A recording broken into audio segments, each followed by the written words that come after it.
bom estarmos juntos. Já olha para quem está do seu lado? Não vale no tempo do louvor, porque estava escuro, né? No escuro não dá para identificar, não. Agora olha para quem está do seu lado, já está claro. Olha para quem está atrás de você, do seu lado, na sua frente. Dá um tchauzinho para ele, um tchauzinho para ela. Glória a Jesus. 2 Timóteo, capítulo 3. Hoje, para chegar aqui, foi uma correria da pastora Wanda. Fomos deixar a pastora Tássia pregando lá na sede. Teve um encontro de mulheres hoje, ela está ministrando lá. Daniel foi ministrar na quarta presbiteriana ali do Petrolândia. Foi deixando, foi a baldeação, né? Foi deixando cada um num canto. Aí eu dizia para a pastora Wanda, tem que correr, porque senão o pregador vai chegar e não vou estar lá. Ela, quem vai pregar hoje? Eu digo, eu mesmo. 2 Timóteo, capítulo 3, perdão.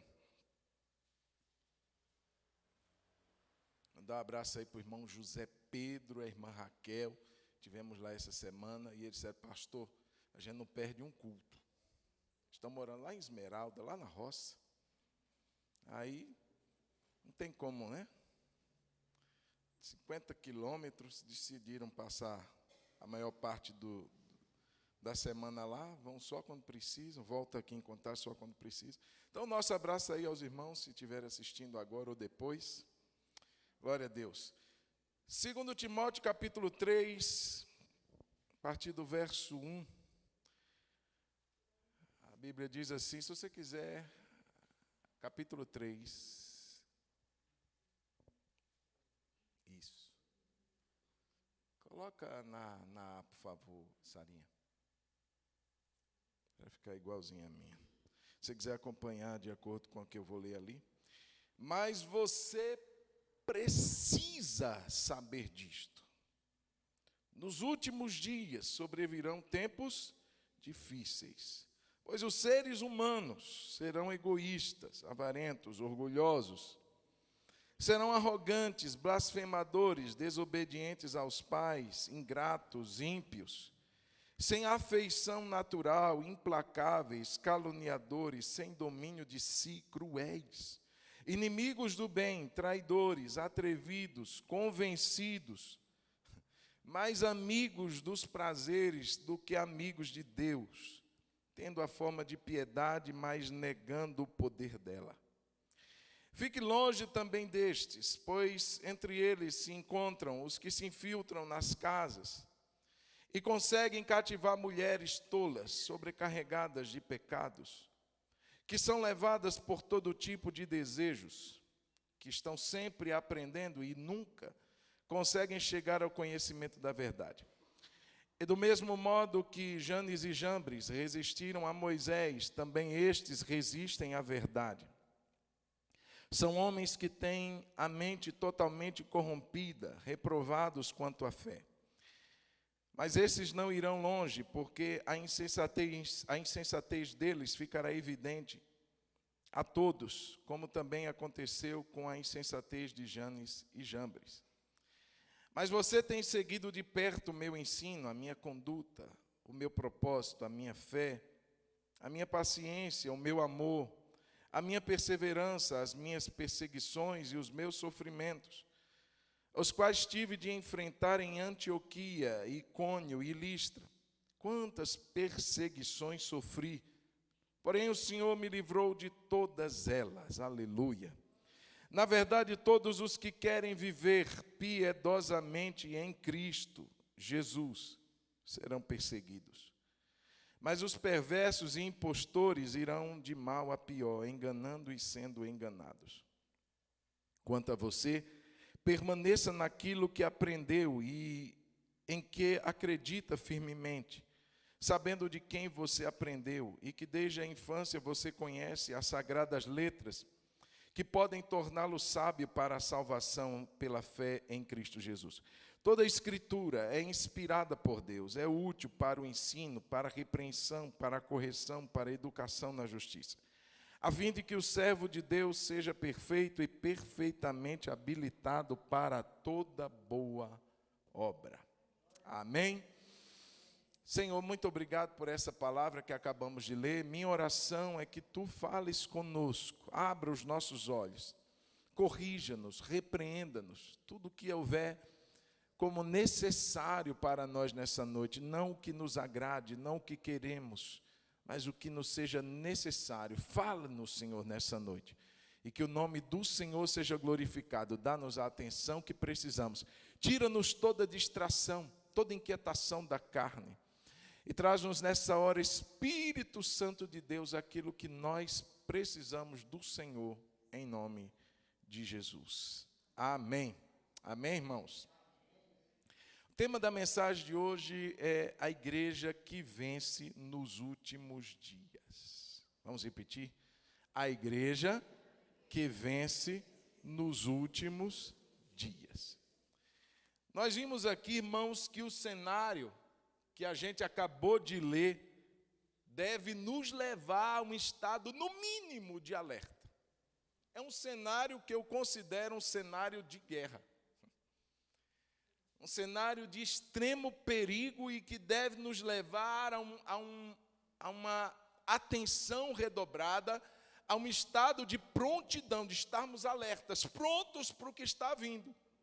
Aí você diz assim, não, pastor, isso vai acontecer nos últimos dias. Nós vamos ver, irmãos, que os últimos dias já são estes que você e eu estamos vivendo.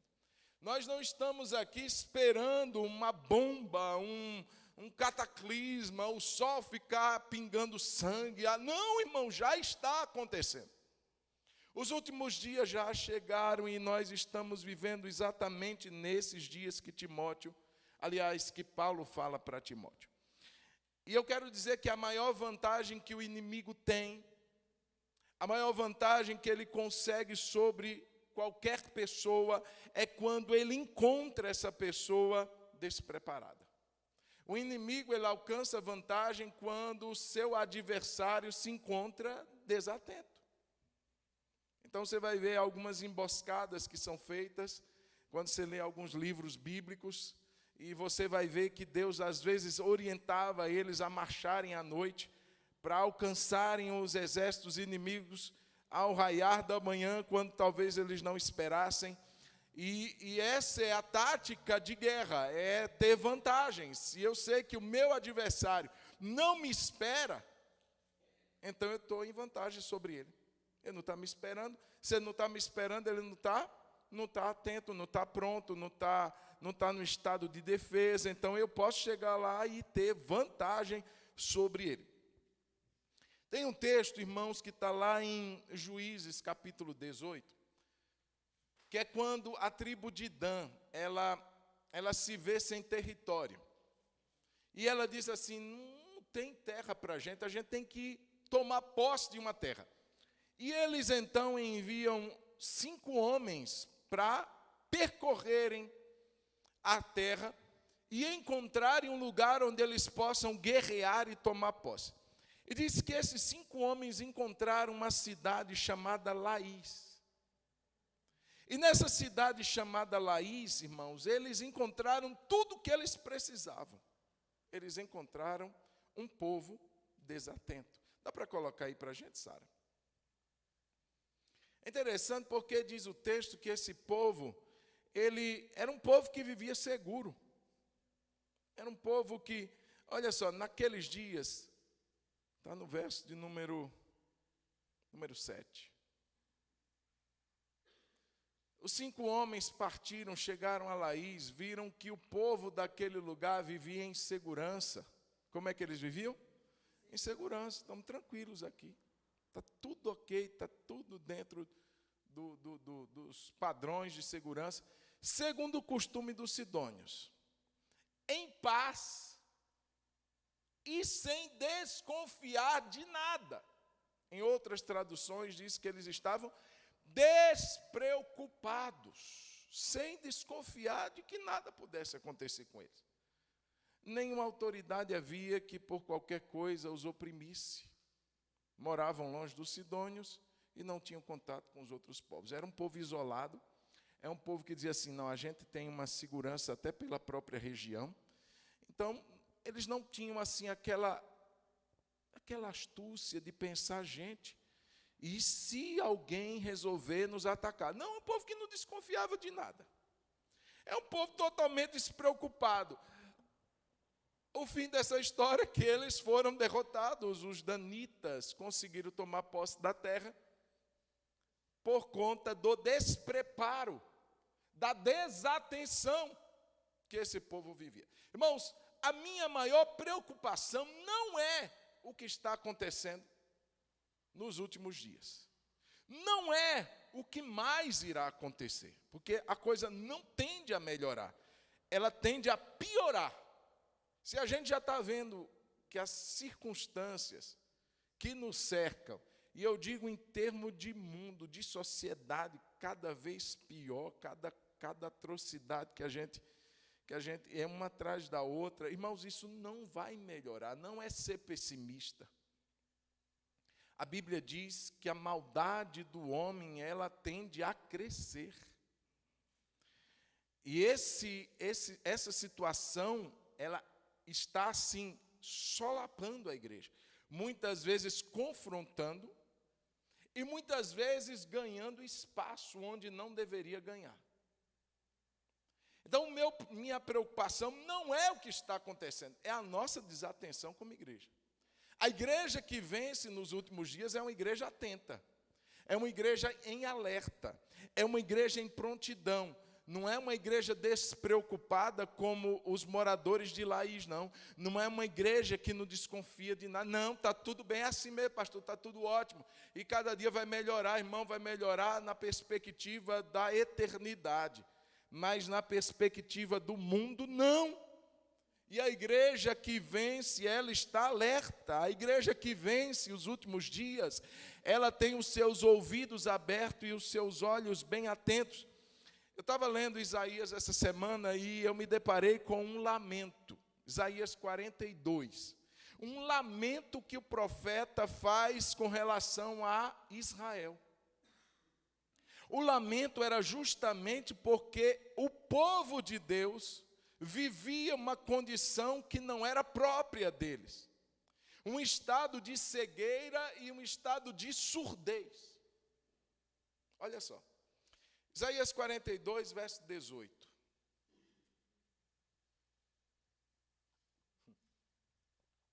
Olha como ele começa. Escutem, surdos. E vocês cegos, olhem para que possam ver. Verso 19. Quem é tão cego, Deus falando, como o meu servo? E tão surdo como o meu mensageiro a quem envio? Quem é tão cego como o meu amigo e tão cego como o servo do Senhor? Verso 19. Desculpa, verso 20. Você vê muitas coisas, mas não as observa. Ainda que tenha os ouvidos abertos, não ouve nada. Meu Deus, que lamento para um povo que deveria ter um discernimento do que estava acontecendo. Mas Deus olha para o povo dele, quem é tão cego como vocês? Não tem. Quem é tão surdo quanto meu servo, meu mensageiro? Como que um mensageiro pode ser surdo? Como que ele vai ouvir a mensagem do Senhor e ser um mensageiro se ele não consegue discernir a voz de Deus?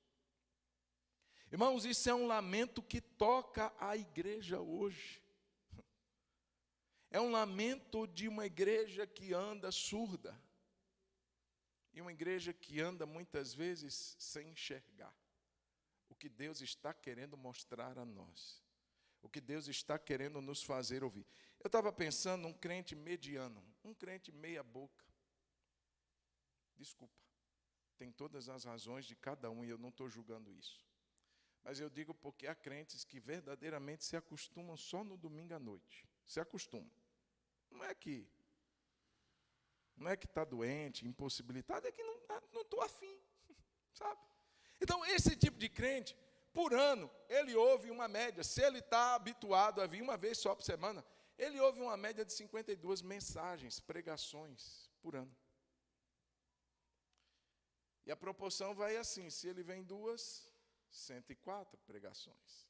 Se ele dá uma palhinha na escola bíblica, ele ouve um estudo bíblico, isso acrescenta aí para umas, quem é bom de matemática, 200 e tantas vezes, 208 vezes. Agora, se ele é um pouquinho fominha e seleciona alguma boa mensagem no YouTube, isso também vai crescendo. Mas eu fico pensando, por que a gente tem tanta facilidade? E mesmo a gente sendo exposto a tantas ministrações, por que a igreja, por que o povo de Deus ainda continua tão despreocupado, tão desatento, tão tranquilo, como se nada tivesse acontecendo? Então, se eu quisesse levar a minha vida de qualquer jeito, como se o mundo não oferecesse, irmãos, nós estamos nos últimos dias, e a gente está sendo como o povo, tem um lamento hoje sobre nós, meu servo não está enxergando, meu mensageiro não está ouvindo, um povo como os da cidade de Laís, despreocupados, não desconfiam de nada, está tudo bacana, pastor, vamos viver a vida, vamos pular, vamos sorrir, vamos nos alegrar, quem dera fosse assim, irmão. Mas os dias que são descritos aqui são dias preocupantes.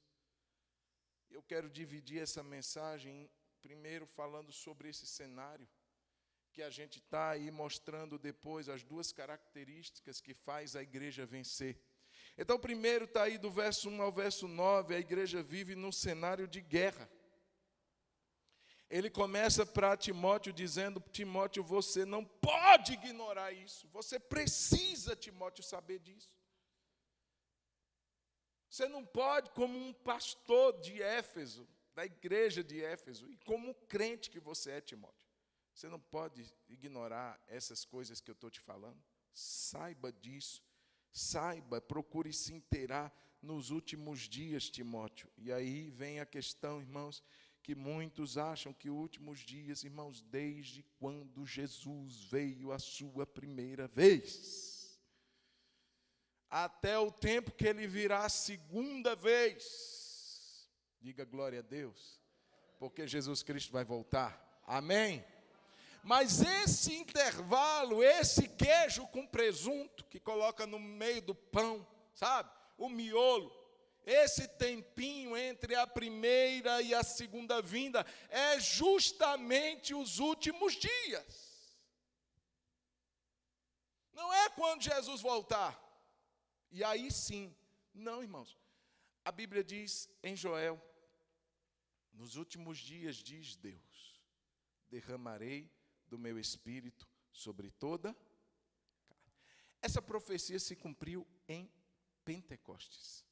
Essa profecia referente aos últimos dias se cumpriu no dia em que Jesus havia sido assunto aos céus e determinado aos seus discípulos que estavam em Jerusalém que permanecessem lá até que do alto fossem investidos. Então eles esperam. Irmãos, eu quero dizer que já estamos nos últimos dias. O Espírito já foi derramado.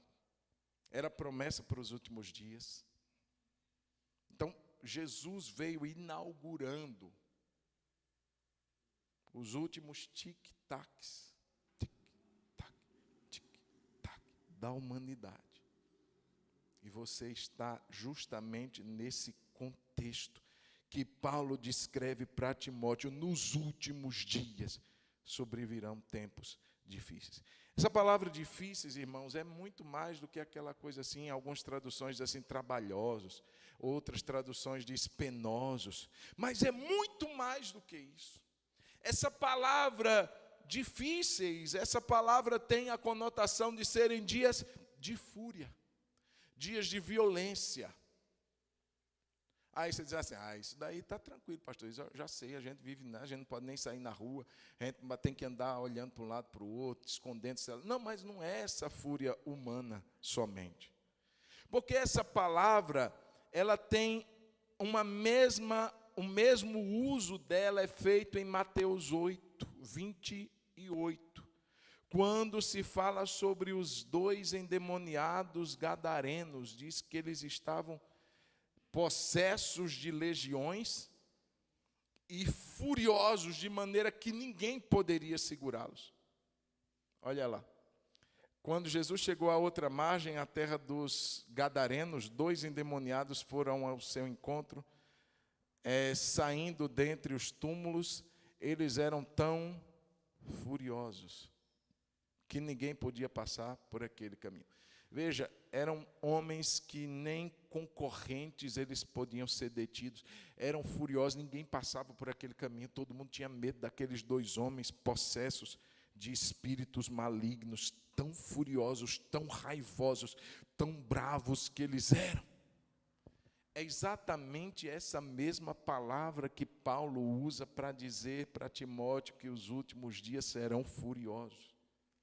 É uma fúria relativa não apenas a esse plano mundo, mas uma fúria espiritual, uma fúria demoníaca contra a igreja. Uma violência contra... E não é de se estranhar que quando Paulo escreve para Timóteo, ele estava preso. Haviam prendido Paulo, colocado numa cela, e o que aguarda Paulo depois da segunda carta que ele escreve a Timóteo não é outra coisa senão martírio, a morte. Ele foi sentenciado à morte. Essa foi, portanto, a última carta que ele escreve. Combati o bom combate, acabei a carreira, guardei a fé. Ele foi morto. Olha a fúria dos últimos dias. Olha a fúria contra a igreja. Olha o cenário de guerra que a igreja vive esse momento, irmãos. Uma fúria incitada por Satanás, por seus demônios, mas que tocam e que levantam os próprios homens contra a igreja. Jesus disse que nós seríamos odiados de todos por causa do nome dele. Ei, meu irmão, a gente que muitas vezes fica naquele negócio de ser aprovado pelos outros, de receber um tapinha nas costas, e se a gente não é elogiado, se a gente fica... Presta atenção, irmãos, a Bíblia diz que nós seremos odiados de todas as pessoas por causa da nossa fé. Ainda não chegou o clímax, o ápice dessa palavra, mas estamos caminhando para isso. O momento que você vai chegar em alguns lugares, ou você será barrado de entrar, ou as pessoas que estarão lá vão se retirar por causa da sua presença, ser uma presença malquista, indesejada, pelo simples fato de que você é crente, de que você é cristão, de que você tem valores cristãos, de que você segue a Bíblia. Só por isso a gente, uma sociedade atraída por likes, por comentários. A gente tem que estar antenado, irmãos, porque esses dias vão mudar. Hoje você posta um vídeo, talvez você recebe uns likes. Você posta uma mensagem, talvez, mas vai ter dias que não vai ter mais like, não, irmão. Vai ter perseguição. São dias furiosos. São dias de violência contra a igreja, é um cenário de guerra, é um cenário de fúria. E aqui, irmãos, os homens são aqueles que são incitados para isso. Você vai perceber 19 terríveis características que os homens agora vão cada dia mais experimentar e deixar aquilo aflorar. Os homens serão terríveis. É interessante, irmãos, porque havia um pensamento que era o mundo que influenciava as pessoas, era o meio. Então o meio influencia, sim, eu não digo que não, mas eu quero dizer que o problema maior não é o meio, o problema maior somos nós, os seres humanos. Quem corrompe o meio é o homem. O jardim foi criado em perfeição, o jardim foi criado em beleza e santidade. Quem corrompeu aquilo? Só não corrompeu porque Deus te tratou de tirar logo Adão de lá, colocou as sentinelas, os querubins guardando a porta do jardim, porque do contrário aquele jardim se tornaria um Hades, um deserto, um inferno. Mas não é o meio, é o homem. É o que há no coração. E a Bíblia fala dessas 19 características. O texto é bem claro do que esses homens serão capazes de fazer. E cada vez mais se corrompendo e cada vez mais vivendo esse diagnóstico de corrupção, pelo único fato, irmãos, não se deixarem transformar por Deus. Não se deixarem transformar por Jesus. Conversava um dia com alguém, preocupado, e essa pessoa disse para mim, pastor, eu não quero mais ser crente. Para mim já deu. Irmãos, nós vivemos dias difíceis. Se você tem, guarde o que você tem, para que ninguém tome a sua coroa. Guarde a sua fé. Guarde a sua perseverança em Jesus. Não negocie isso por nada. Não abra mão disso por prazeres. Os homens serão amantes de si mesmos. Os homens serão avarentos, serão orgulhosos, arrogantes. Olha que descrição. Blasfemadores, desobedientes aos pais, ingratos, ímpios, sem afeição natural, implacáveis, caluniadores, sem domínio de si, cruéis, inimigos do bem, traidores, atrevidos, convencidos, mais amigos dos prazeres do que amigos de Deus, tendo aparência de piedade, mas negando o poder. Fique longe deles. Se afaste. Porque se não te matarem, vão te contaminar.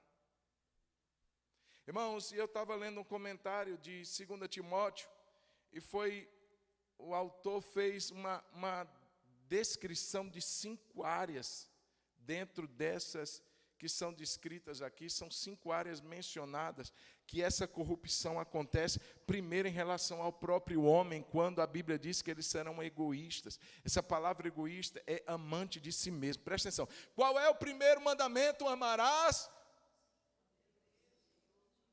e... Aí vem o homem dos últimos dias e ele não ama nem a Deus e nem o seu próximo, ele ama ele mesmo. Olha a distorção. Quando alguém ama a si mesmo, ele primeiro despreza a Deus, porque ele já se tornou o seu próprio Deus. E ele agora vai usar o seu próximo. Ele vai ver o seu próximo com fins de alguma vantagem. Então, a ideia é justamente essa. Irmãos, por isso que esse é o primeiro, esse encabeça.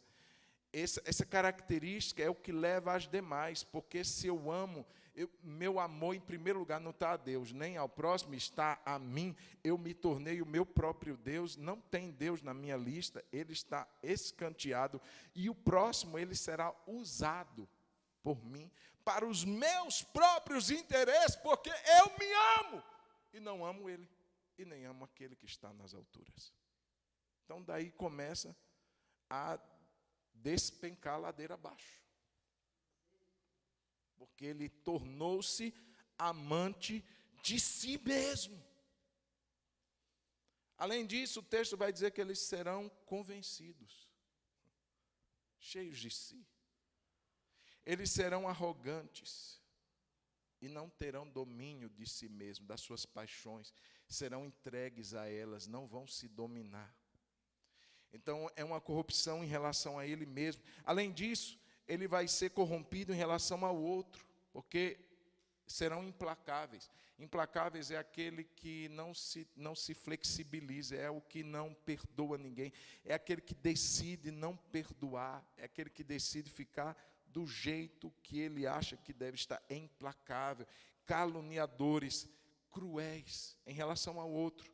Além disso, serão traidores. Quantas alianças quebradas, rompidas, palavras que voltam atrás sem nenhum tipo de justificativa. Serão traidores, serão atrevidos, serão inimigos do bem.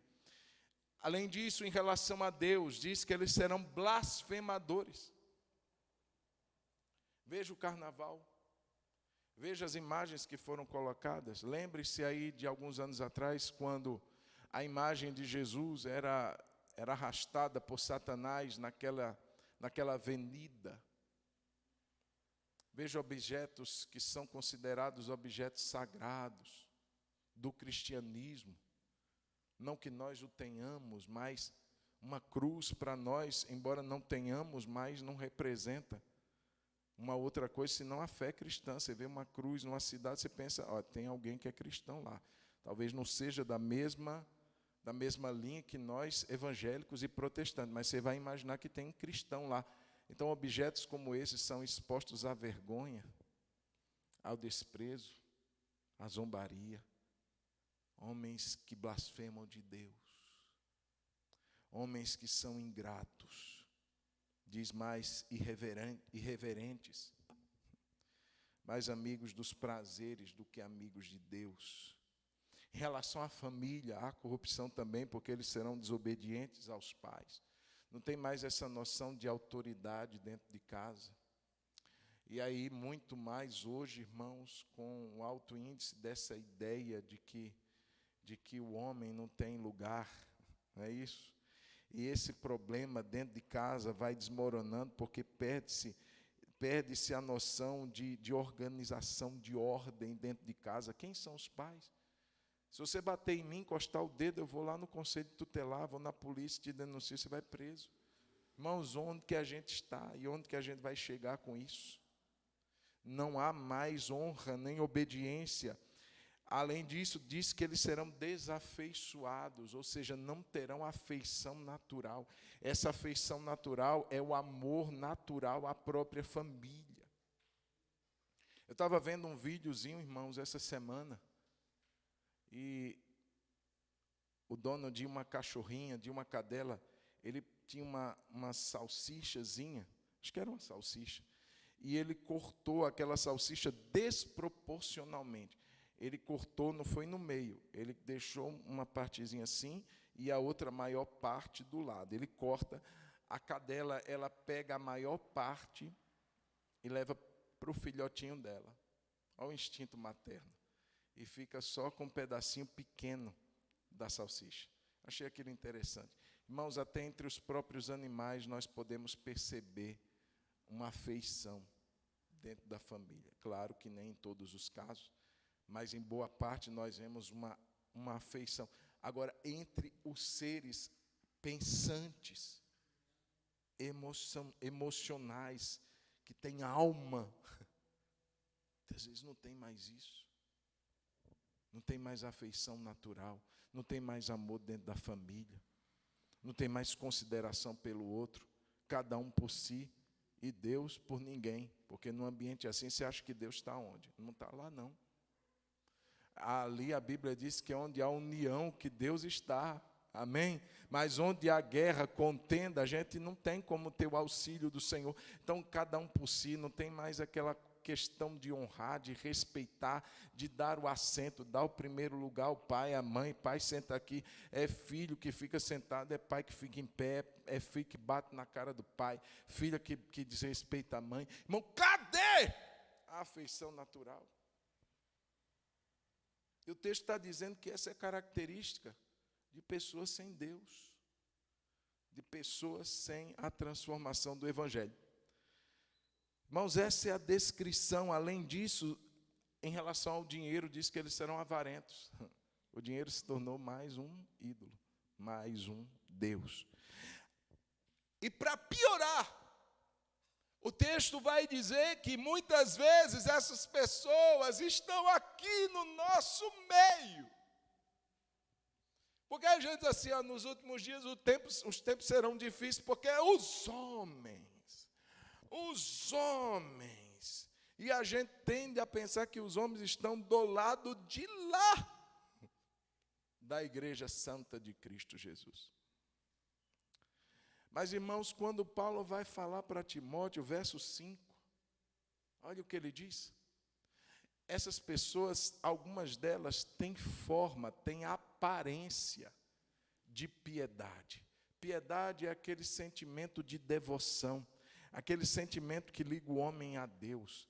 É um homem piedoso, é um homem que se volta para as coisas de Deus, é um homem que é religioso, é uma mulher que é atenta às questões da fé. Olha o que diz, eles têm forma, eles têm aparência, eles não têm essência, eles não são tocados por dentro, eles são tocados apenas por fora. Eles carregam Bíblia debaixo do braço, eles se vestem bonitinho como crentes, eles falam como crentes, eles têm aparência, eles dão paz do Senhor para nós, eles cantam os nossos cânticos, eles estão entre nós, mas eles negam o poder que a piedade tem. Tendo forma de piedade, mas negando o poder dela. Meu irmão, você sabe o que é negar o poder da fé? É negar a transformação. Se eu digo que eu sou cristão, e essa minha fé não muda minha vida, é forma, é aparência, mas não é essência. Eu sou crente e faço tudo o que o mundo me propõe para fazer. Eu penso como todo mundo pensa. Eu tenho a mentalidade mundana. É a aparência de piedade. E eu nego o poder dela de transformação. Eu continuo sendo amante de mim mesmo. Eu continuo sendo avarento. Eu continuo sendo alguém que desobedece pais, eu continuo sendo ingrato, eu continuo sendo blasfemador, eu continuo sendo irreverente, eu continuo sendo tudo isso, só que eu tenho uma forma de piedade, só que eu tenho uma aparência de que sou crente, mas é só aparência e não é essência. Esse é o problema, irmão. Esse é o problema, porque de fato é quando esse mundo entrou no nosso meio. Esse sistema maligno que Paulo descreve aqui. Os homens serão assim. E muitas vezes pessoas que têm aparência de piedade são assim também. E para piorar, dá para piorar? Dá para piorar. Vamos ver quando é que é pior. Quando que piora, pastor? É quando não apenas aqueles que se assentam e terminam o culto vai embora. É quem toma o uso do microfone. É aquela que muitas vezes ensina, ora pelas pessoas, líderes que são tão mundanos, tão corrompidos como quaisquer outros que nunca conheceram a Deus. Vamos ver? Verso de número 6. Pois entre estes que têm forma de piedade, mas negam poder, negam transformação, se encontram os que se infiltram nas casas. Olha, fazem visita, gente. Eles visitam. Eles se infiltram nas casas e conseguem cativar. Eles são carismáticos. Eles conseguem cativar. Eles conseguem atrair. Nossa, fulano é tão legal, né? Nossa, Deus. Ele veio me visitar, me mandou uma mensagem hoje, mandou um WhatsApp. Ele é cativante. Ele consegue cativar mulheres tolas, mas ele também só vai em quem não tem juízo. Só quem não tem base, que cai na lábia. Só quem não tem sensatez é quem vai pelo caminho deles, irmão. Para frente, Sarinha. Aí, tá joia. Sobrecarregar essas mulheres que são cativadas por esses líderes, elas são sobrecarregadas de pecados, que são levados por todo tipo de desejo, que estão sempre aprendendo e nunca conseguem chegar ao conhecimento da verdade. E do mesmo modo que Janes e Jambres resistiram a Moisés, também estes resistem à verdade. São homens que têm a mente totalmente corrompida, reprovados quanto à fé. Mas esses não irão longe, porque a insensatez deles ficará evidente a todos, como também aconteceu com a insensatez de Janes e Jambres. Presta atenção, irmãos. Eu já disse para você que essa figura desse tipo de pessoa não está apenas do lado de fora da igreja, está dentro da igreja. De pessoas que têm apenas aparência, mas nunca se deixaram mudar pela fé que diziam ter. São as mesmas pessoas que eram antes de batizar, antes de levantar a mão e aceitar Jesus. As mesmas, se não piores, porque além disso já ouviram, já aprenderam, e já aprenderam tanto que estão até ensinando, mas é um ensino sem vida, porque isso não mudou a si mesmo, não mudou a própria vida. Ensinam as mulheres tolas, são cativantes, são carismáticos, visitam também, se infiltram nas casas. E Paulo diz assim que eles são parecidos com dois homens que o Antigo Testamento fala: Janes e Jambres. Irmãos, embora não haja esses nomes relatados lá no livro de Êxodo, mas a tradição aponta esses homens como os magos que Faraó chamou, quando Moisés chegou diante de Faraó e transformou a água em sangue. Aí você vai ver que Faraó mandou chamar os magos. E o que foi que eles fizeram? O que é que ele fez, Faraó? Ele pegou esse bordão dele, esse cajado dele, e fez a água virar em sangue. É isso daí? A gente faz também. Pegou a vara deles e transformou a água em sangue. Está lá em Êxodo. Os magos conseguiram imitar o poder que Deus manifestou através de Moisés, tornando a água em sangue. Uau, então eu não preciso acreditar nesse Moisés não, porque os meus magos, o Janes e o Jambres, fizeram isso também. Aí depois Moisés vem com a outra praga, que é a praga das rãs. E aí o faraó chama Janes e Jambres aqui de novo. Olha o que esse Moisés fez. A gente faz também. E conseguiram também. Só que eles não conseguiram tirar o que fizeram. Porque o faraó disse assim: ô Moisés, você pode orar por nós para que essas rãs vão embora. Por que o Janes e o Jambres não fizeram? A partir daí, eles não conseguiram mais imitar o que Moisés fazia. E por que Paulo fala desses dois homens aqui? Porque, irmãos, não se encante quando você ver alguém manifestando um poder. É muito fácil, irmãos, eu preocupo sinceramente com a igreja que nós temos hoje. Uma igreja atraída pelos sinais. Quando vem o sinal, tem um fulano ali que está fazendo isso, está fazendo aquilo, vamos lá. Não importa o que ele prega, importa o que ele faz. Os magos, os Janes e os Jambres também fazem. E Paulo está dizendo para Timóteo: tem gente na liderança aí, esses que estão se infiltrando nas casas, que só tem forma, só tem aparência, mas não são pessoas convertidas. Eles são iguaizinhos os de lá de fora. Eles também podem fazer alguns sinais. São como Janes e Jambres.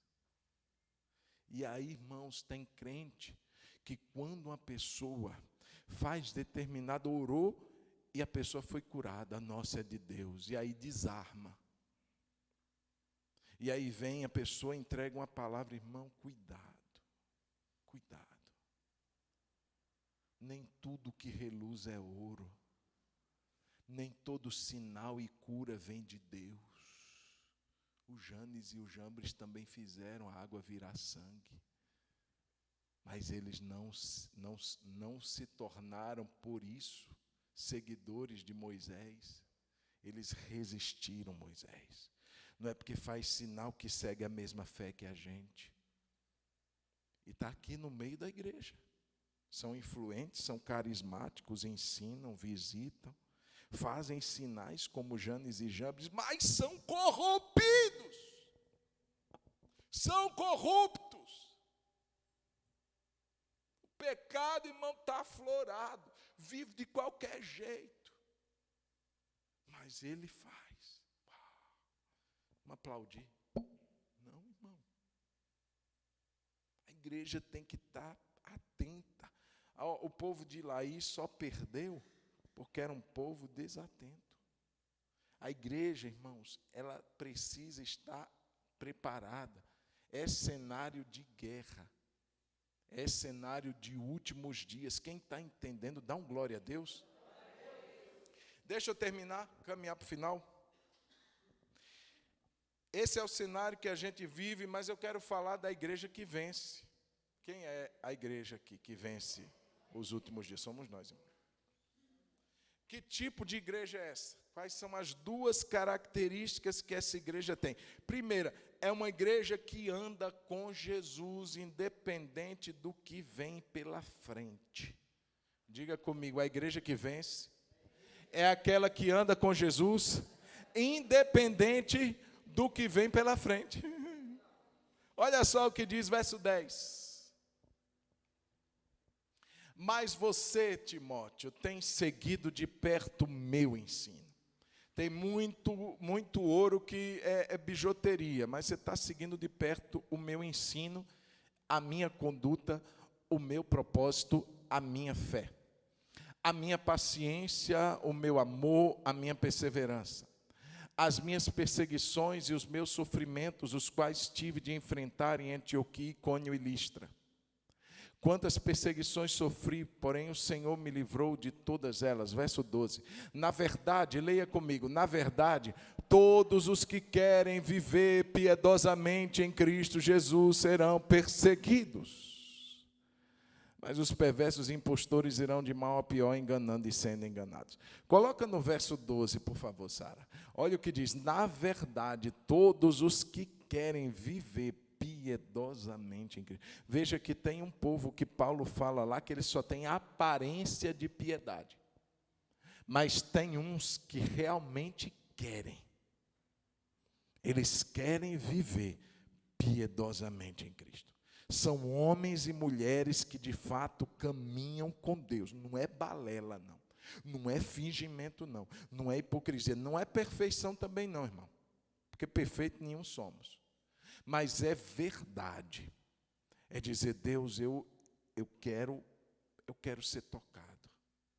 Deus, eu quero ser transformado. E quando, Senhor, eu me olhar no meu espelho, da minha consciência, e eu perceber alguma dessas 19 características aqui, se eu olhar no espelho da minha consciência e me perceber que eu sou um ingrato, se eu olhar no espelho da minha consciência e perceber que eu sou um implacável, que não estou disposto a perdoar ninguém, se eu olhar no espelho da minha consciência e perceber que eu amo mais a mim do que ao Senhor, se eu olhar no espelho da minha consciência e perceber que eu sou um desobediente às autoridades, aos pais, sou ingrato, sou qualquer uma delas, eu vou me colocar aos teus pés, Senhor, e eu vou clamar ao teu Espírito para que me transforme, para que mude essa característica horrível da minha vida, porque eu não quero apenas ter a aparência de piedade,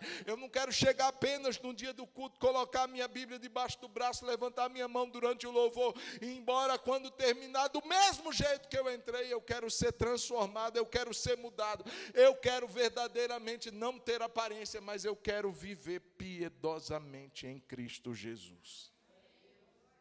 Irmão, é gente que anda com Deus, é gente que não se preocupa se vai ser ou não rejeitado, porque a Bíblia diz que quem quer, e eu penso, irmãos, que isso tudo parte de um querer. Por que tem gente que não firma, irmão? É porque Deus não quer? Por que tem gente que escandaliza o Evangelho? Por que tem gente que os anos passam e nada muda? O mesmo pecado que o acompanhava, que a acompanhava no início da sua conversão, é o mesmo hoje. Por quê, irmãos? Porque a Bíblia diz que tem que querer. Os que querem viver, não é passar uma temporada, é viver piedosamente em Cristo. Ah, meu irmão, esse é o caminho da transformação. Mas eu quero dizer que é o caminho da perseguição. Os que querem viver piedosamente em Cristo serão perseguidos. Se você não quer confronto, se você não quer perseguição, se você não quer ser deslikeado, não sei nem se existe esse termo, existe, Dani? O que é dislike? Se você não quer, então não segue mais não com Jesus, irmão. Abandona a sua fé. Porque é isso que vai vir pela frente. Se você quer ter o conforto da sua vida aqui nesse mundo, abandona essa Bíblia que você diz que crê. Porque o que vem pela frente não é tapinha nas costas. O que vem pela frente não é gostei de você. Não, eu te odeio. Por que você me odeia? Porque você é crente. Se você não quer ficar sozinho na sala de aula, porque você não faz como os outros fazem mais.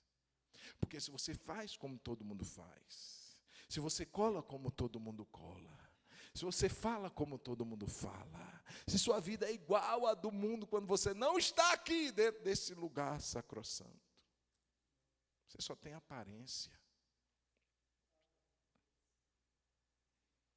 Mas aquele que quer viver piedosamente em Cristo, irmão, coloca de novo, Sara, por favor, no verso 12, que isso tem que afligir a nossa alma. Isso tem que me perturbar. Os que querem viver piedosamente em Cristo não terão uma vida tranquila, serão perseguidos. Serão deixados de lado. Vão ligar para todo mundo e não vão ligar mais para você. Vão incluir todo mundo na festa e não vão incluir você mais. Não é porque questão de afinidade, é por questão de fé. Você pesa o ambiente demais, você só fala em Deus, tudo na sua vida é Deus, sangue de Cristo, vai para lá. Irmão, quem quer viver piedosamente em Cristo vai passar perseguição. Está disposto a isso? Não, pastor, então Deus te abençoe, querido. Vai viver sua vida, onde você quiser, mas não diga mais que você é crente. Porque quem quer viver, irmão, que caminho difícil. Um dia desse eu estava tentando convencer Debinha, dizendo, Debinha, não renuncia a Jesus não, viu? Se você vê papai na prisão, não abandona Jesus não. Você vê papai assim no paredão, espero que isso não aconteça, mas se acontecer, não abandona Jesus não. Eu conversava com certa pessoa, disse, irmão, eu prefiro pedir a Deus, Deus me mata antes que eu desvie. Quero desviar não, irmão. Quero abandonar meu Jesus não. Os prazeres aqui, duram pouco, mas logo serão apagados. Pastor, mas essa dor, esse sofrimento que eu estou passando, eu não aguento mais. Misericórdia, se eu soubesse que era assim, meu irmão, é pouco. Vai passar. E quando passar, vai ter uma eternidade de glória te esperando. Eu lembro quando eu lia sobre um mártir, irmãos, e eram tão cruéis que eles pegaram primeiro a família desse pastor, porque se pegasse primeiro ele, não tinha graça. Pegaram primeiro a filha pequenininha e colocaram ela no paredão, vendada, iam fuzilar aquela criança. E ele gritava, filha, vai ser só por um pouco de tempo. Logo você vai ver Jesus e vai ver o papai também. Mataram aquela criança na frente dele. Mataram o outro filho, depois mataram a esposa dele. E ele disse que naquela hora foi a hora mais difícil. Vendo a mulher que ele tinha amado durante toda a sua vida no paredão, para ele foi a coisa pior do mundo.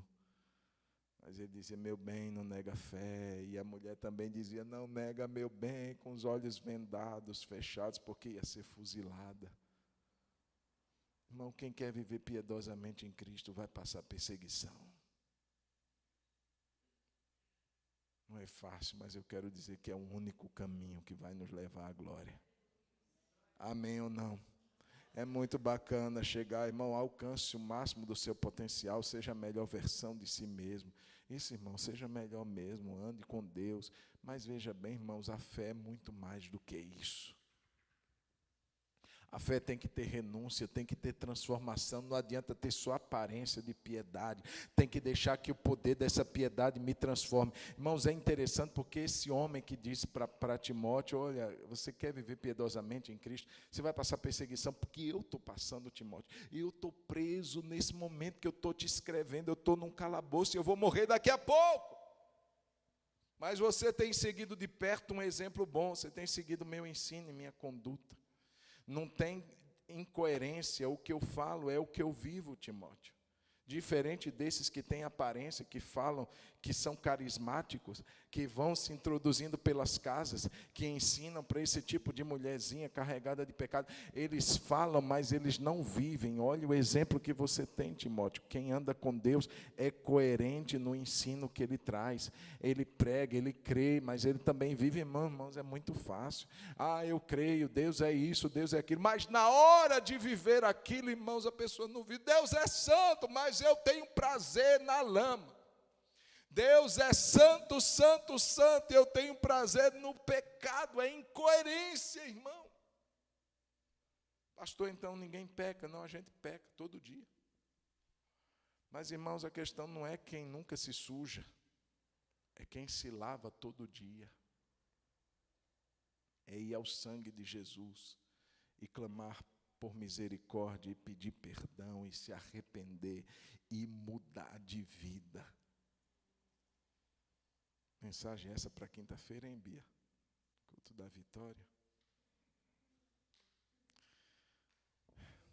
Mas a gente conta com a ajuda do Senhor, amém, irmãos?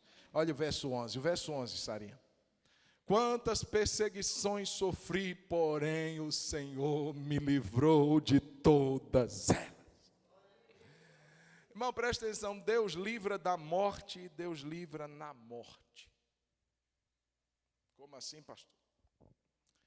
Tem uns que vão ser livres, como Daniel, Sadraque, Mesaque e Abednego. Foram livres da morte, sim ou não?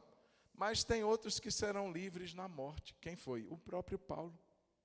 Ele foi livre de umas, mas dessa ele foi para a morte. E a morte foi um instrumento de Deus para livrá-lo da perseguição e do sofrimento. Morte, choro, tristeza e dor, nunca mais, nunca mais. Porque isso, irmãos, de alguma maneira vai chegar o livramento. Amém ou não? Vai chegar. Chegou para Paulo. Muitas vezes, livramento da morte, mas por último chegou através dela.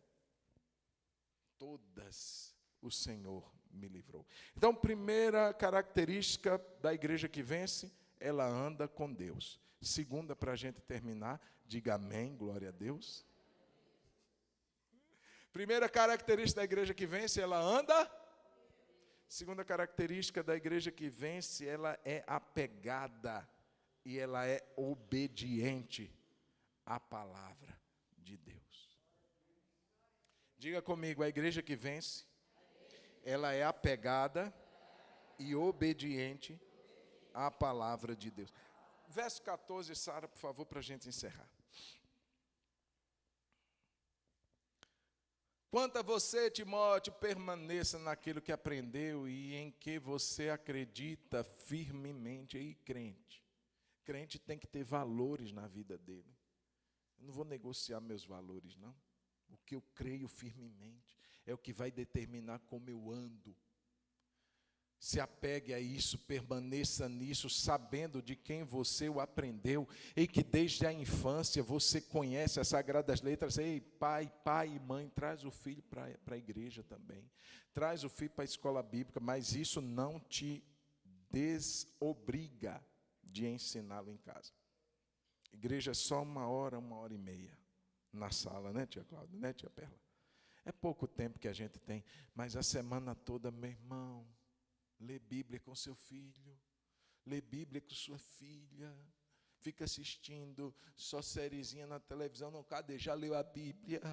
Já leu, Débora, a Bíblia? Já leu, lê com ele, lê com ela. Irmão, enche de quem você aprendeu, Timóteo, você sabe disso. Porque é desde criança, desde a infância, porque essas letras que você aprendeu podem torná-lo sábio para a salvação pela fé em Cristo Jesus. Irmão, quem lê a Bíblia, ele automaticamente é salvo? Não. Mas a Bíblia aponta a salvação. É o GPS de Deus. Porque senão, irmão, só ler a Bíblia, então já sou salvo. Não. Olha só, ela pode torná-lo salvo. Porque tem gente que lê, irmão, e nunca vai querer aceitar Jesus. Tem gente que lê a Bíblia só para achar algum ponto para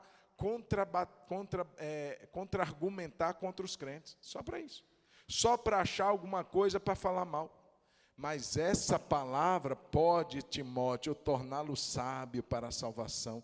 E essa salvação, ela vem pela fé em Cristo Jesus. Verso 16, leia comigo. Toda a Escritura é inspirada por Deus e útil para o ensino, para a repreensão, para a correção, para a educação na justiça, a fim de que o servo de Deus seja perfeito e perfeitamente habilitado para toda boa obra. Ei, igreja que vence é uma igreja apegada à palavra, mais do que apegada, ela também obedece. Não adianta só saber a Bíblia, tem que obedecê-la. A origem dela já está descrita. Por que a gente obedece a Bíblia, irmão? Porque está escrito no verso 16, toda a palavra de Deus, não é parte dela, é de Gênesis a Apocalipse, toda ela é inspirada por Deus. Tem um autor essa Bíblia, e é o próprio Deus. Pastor, eu não acredito, porque essa palavra, Paulo diz assim, eu, Paulo, e não Deus, e não Jesus. Eu, Paulo, digo, e não, irmão, presta atenção. Vamos parar de achar a coisinha e tirar a interpretação errada, dar bem para a escola dominical. Porque a gente, irmãos, muitas vezes está enchendo de justificativa a nossa caminhada. É toda a Bíblia, meu irmão. Toda a Bíblia é inspirada por Deus. Você tem que fazer em Deus uma leitura temente. Espírito Santo, fala comigo, alimenta. Não é para eu ficar com cabeção, é para eu crescer na fé, é para me tornar sábio para a salvação. Ela me mostra, e mais do que isso, irmãos, o que ela faz. Além de nos apontar o caminho da salvação, o que é que essa Bíblia nos ensina? Irmãos, ela é apta. Olha o que está dizendo, para nos ensinar, para nos repreender, para nos corrigir, para nos educar. Bíblia tem que puxar minha orelha. Se eu só leio as promessinhas da Bíblia, se eu só leio as coisinhas que gostam de algumas tradutoras, algumas imprensas que publicam Bíblia, tem umas que colocam só a marquinha naquilo que é vitória. Mas a gente tem que ler toda a Bíblia. Muitas vezes quando vem aquela palavra dura de correção, amém, Jesus. Uma lágrima do lado, outra do outro, mas glória a Deus. Ela me repreende, ela me corrige, ela me educa, ela me ensina. Se isso não for, irmãos, o nosso propósito, esse livro será apenas mais um livro. Eu tenho que amar esse livro, porque é um livro que Deus escreveu através de homens, 40 homens ao longo da história, que nunca talvez se conheceram, mas que tiveram um entendimento de Gênesis a Apocalipse, a Bíblia apontando para nós Jesus Cristo, o caminho da salvação, e sempre nos mostrando como Deus espera que a gente viva.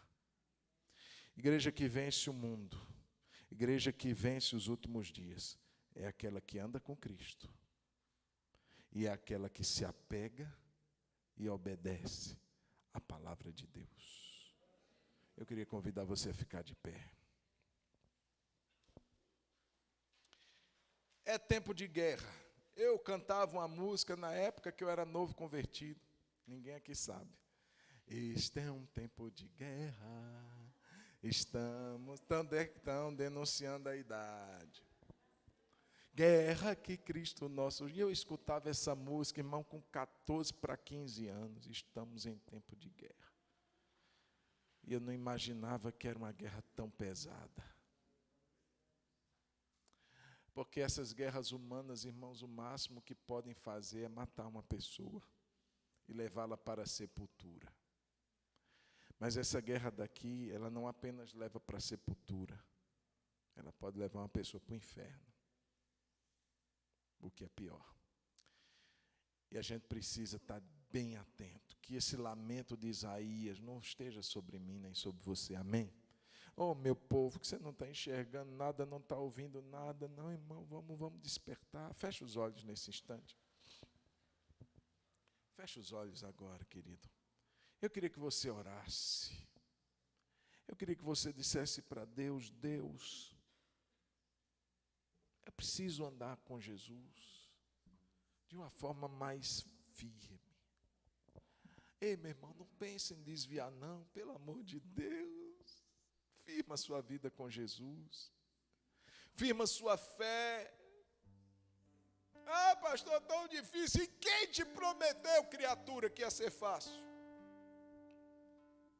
Quem te disse que ia ser tudo jóia, tudo ótimo? Dias violentos, dias difíceis, perseguição, zombaria, reprovação. É por isso que você vai enfraquecer? Não, meu irmão. Ei, agarra. Ontem tinha um gatinho perto de mim e ele jogou as patinhas dele na minha perna. Irmão, a unha daquele gatinho, ela grudou na calça assim. E eu senti fininha a unha dele na minha perna. Ela atravessou o jeans.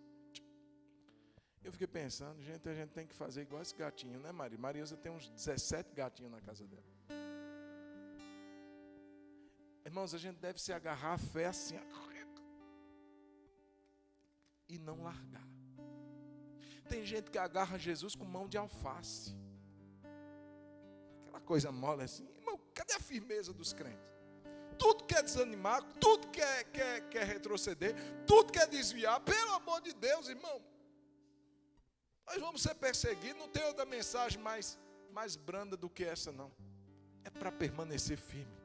Permanece, Timóteo, permanece naquilo que você aprendeu, porque você foi inteirado nas sagradas letras que te tornam sábio para a salvação em Jesus Cristo. Timóteo, é tempo difícil, mas o Senhor está conosco. Pai, eu oro nesse momento. A minha oração nessa noite é dar-nos firmeza. Os dias que nós vivemos, Deus, são dias de guerra. Há um cenário de guerra, há um cenário tenebroso, Senhor. Meu Deus, há um cenário totalmente desfavorável à igreja. Meu Deus, e não apenas um cenário que mostra o que acontece do lado de lá, mas muitas vezes está infiltrado acontecendo no nosso meio. E o pior, meu Deus, muitas vezes entre pessoas que ocupam posição de destaque, de liderança, são Janes e Jambres. Muitas vezes, Senhor, cativando pessoas para conduzi-las ao erro.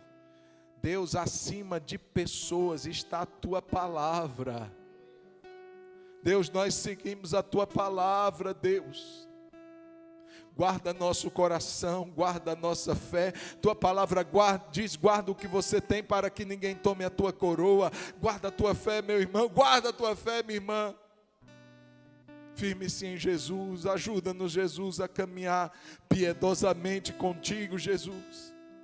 Até nossa vida de oração, até nossa vida de leitura da Tua palavra, até nossa vida de jejum, até nossa vida de congregar, Senhor. Como a Tua palavra diz, não deixe de congregar como é costume de alguns. Meu Deus, em nome de Jesus, sejamos esse povo apegado à Tua palavra, mas que não apenas busca conhecer e decorar, mas viver a Tua palavra, Senhor. É isso que é o desafio para todos nós. Dá-nos, Senhor, a graça de sermos essa igreja que vence nos dias do fim, Senhor. Nós queremos chegar lá. Nós queremos ouvir as palavras do nosso amado Jesus. Venha, bendito do meu Pai, e possuir por herança o reino que está preparado para você antes da fundação do mundo. Oh, meu Deus, ajude-nos, Senhor. Aqui podemos ter tristeza e dor, mas do lado de lá nunca mais, nunca mais, nunca mais, nunca mais. Aleluia, aleluia, aleluia. Diga: Jesus, eu te amo. Fala para Ele: Jesus, eu te amo, Jesus. Aleluia, aleluia. Obrigado, Senhor.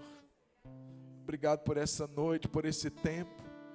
Eu te peço que cada irmão, cada irmã que entrou aqui, aqueles que estiveram acompanhando esse momento, cultuando ao Senhor na sua casa, que o Senhor esteja abençoando, que o Senhor esteja guardando, livrando do mal, em nome de Jesus. Obrigado por essa noite, meu Pai, e que a tua bênção permaneça sobre nós, o teu povo, que o amor do nosso Pai esteja sobre você, que a graça de nosso Senhor Jesus Cristo esteja sobre você, e que a comunhão do Espírito Santo permaneça sobre você, hoje e para sempre. Amém, amém, amém e amém. Glória a Deus. Pastora Wanda pede uma reunião ao final com todas as Dorcas. Você, Dorca, por favor, após esse momento, já encerramos. Deus abençoe sua vida. Dá um tchauzinho para o seu irmão. Até amanhã, as mulheres. Domingo pela manhã, escola bíblica. Domingo à noite, um culto abençoado, 18 horas. Deus abençoe, vá em paz, em nome de Jesus.